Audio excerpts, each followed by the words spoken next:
রাধারানী বলেছিল, হে কৃষ্ণ, হে বধূ, আমাকে পৃথিবীর যে প্রান্তে পাঠান না কেন আমি যাব, কিন্তু যতদিন না তোমার মতন দর্শন করবো আমি আমার এই নয়ন মেলব না। রাধে রাধে।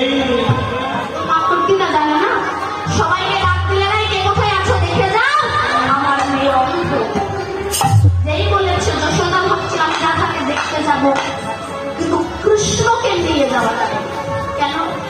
বড় আদরের ভক্ত কৃষ্ণ, যদি আমার গোপালের কিছু হয় কৃষ্ণকে নিয়ে যাব না। কিন্তু গোপাল হচ্ছে আমি যদি না যাই তাহলে তখন নয়ন মেলবে না। কান্না শুরু করেছে, কেঁদেই যায় কেঁদেই যায় কেঁদেই যায়। গোপালকে তখন মা ভয় দেখাচ্ছে, গোপাল কাঁদিস না।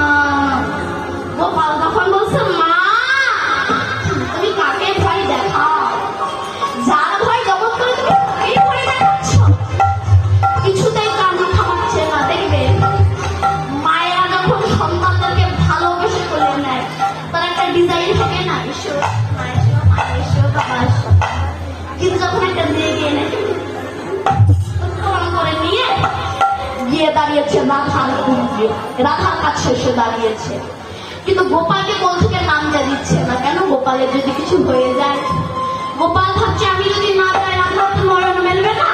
তার মায়ের বলে একটা গজমতি হাড়ের অঙ্গা ছিল, ওই গজমতি হাড় গোপাল টেনে ছিঁড়ে ফেলেছে। গজমতি হাড়ে গোপাল ছিঁড়িয়া ফেলিল, গজমতি হাড়ে গোপাল ছিঁড়িয়া ফেলিল, গজমতি হাড়ে গোপাল ছিঁড়িয়া ফেলিল, গজমতি হাড়ে গোপাল ছিঁড়িয়া ফেলিল।